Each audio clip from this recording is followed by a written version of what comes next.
Hey everybody, Freddy here with another video. Today I want to share a story that happened to me last weekend. I want to share with you how ChatGPT saved my dad's life.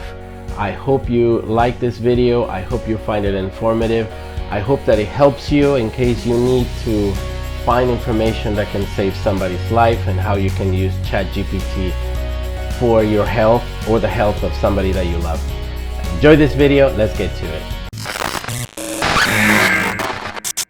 So we keep hearing about how ChatGPT can be used in many different ways. You know, if somebody wants to do a term paper or somebody's writing an essay, you can go into ChatGPT and you can ask ChatGPT to help you write this document. If you need help with an email, you can tell ChatGPT, help me write this email, and it will give you this whole thing. I use it all the time. I use it in different ways. When I'm going to be out of office, I tell ChatGPT, please give me an out of office message that will say that I will be gone for a few days and da da da da da. So it gives me this nice message. I can just copy paste into my out of office auto reply, and it's great. It works perfectly and I love it. We hear about Microsoft doing the Copilot for Office 365, GitHub Copilot that helps you write code. Awesome stuff. You can ask ChatGPT to help you write a website and it will do that. You can tell it to write a JavaScript for a specific function. There's a lot of stuff that we hear and we see it all the time, and it's amazing, right? I love it. I use it every single day. One area that we don't hear too much about is the area of healthcare. We don't hear how people are using it in that area.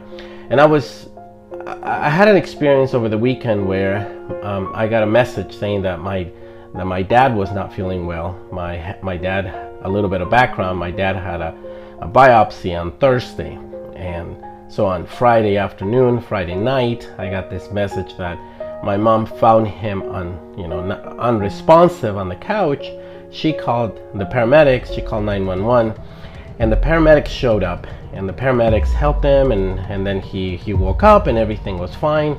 And they asked him, can we take you to the hospital? He refused. He said, no, I cannot. I don't want to go. I feel fine. And the paramedic said, well, if he doesn't want to go, we cannot force him to go.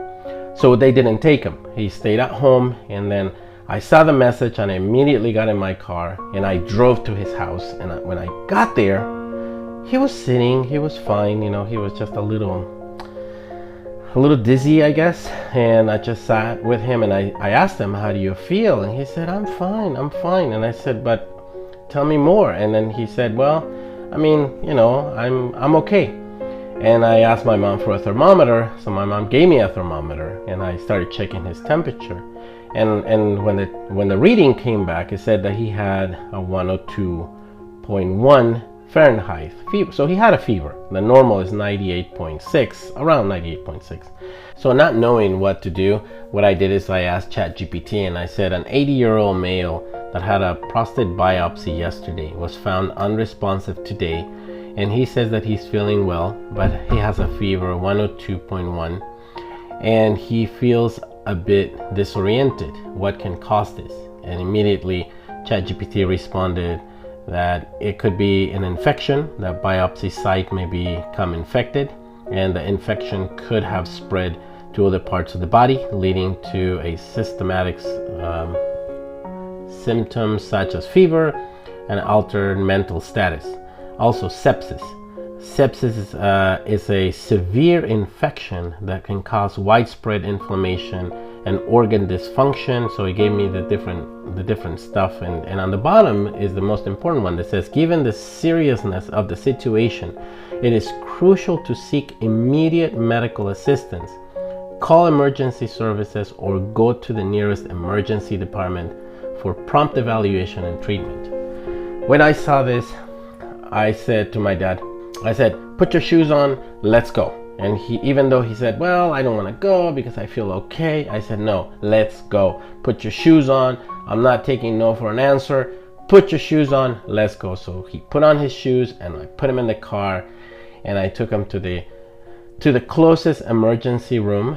And in fact, when we got there, his blood pressure was 93 over something. I don't remember the exact numbers. But as soon as we were filling up some paperwork, his blood pressure dropped to 73. And I'm not a medical professional by any means, but the blood pressure dropping like that is it's an indication of something very serious. So thank God they were able to take him to the back, and the doctor saw him and he saw the blood pressure was dropping and all this stuff, and the doctor said, we're going to treat him for sepsis. At that point, I didn't know anything about sepsis. I didn't know what it is, how it works, or what it does to the body. I didn't know anything. So again, once the doctor said that, I said, okay. I turned to ChatGPT and I said, okay, let's go ahead and see what is happening. So I said, what is sepsis? And it came back with, sepsis is a serious medical condition that arises in response to an infection. It occurs when the body's immune system releases chemicals into the bloodstream to fight off the infection, triggering a widespread inflammation throughout the body. This inflammatory response can cause damage to organs and tissues, and severe cases lead to organ failure and death. So common signs of symptoms of sepsis includes a high fever, increased heart rate, rapid breathing, confusion or disorientation, low blood pressure, and decreased urine output. If sepsis is suspected, immediate medical attention is crucial, as it is a medical emergency. And so this information was very crucial for me, because at that point I didn't understand anything about what was happening. When they were treating him, I was able to follow the procedure and find out what they were doing. When I went inside the room and I was with him, I saw that they were giving him some type of antibiotics, and I read in the little label, it said that it was Vanco. And not knowing what Vanco is, again, I went to ChatGPT and I typed, what is Vanco antibiotic? And it says Vanco is a common abbreviation for vancomycin, which is an antibiotic medication used to treat various bacterial infections. So it's primarily effective against gram-positive bacteria, including this that I don't think I can pronounce, and other drug-resistant strains.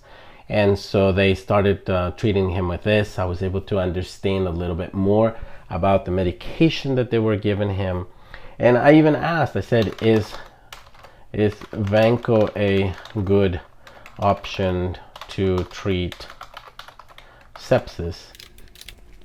And it says vancomycin can be an effective option for treating sepsis caused by certain bacteria, particularly those that are resistant to other antibiotics. So I could follow what the doctor was doing, and it was a great way to be able to do that. At this point, I can see how ChatGPT can definitely be used in the medical fields as well.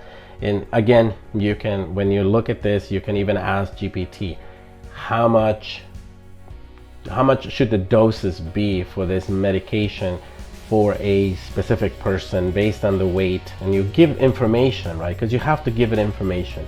You have to say, okay, how many milliliters of a certain medication can I give to a 4-year-old that weighs 36 pounds, for example. You can say a 4-year-old that weighs 36 pounds and has a fever, how much Tylenol can I give him or her? And it'll come back and it'll tell you that you have to give him or her 7.5 milliliters and things like that. I'm not saying that we're going to become doctors, because we're not.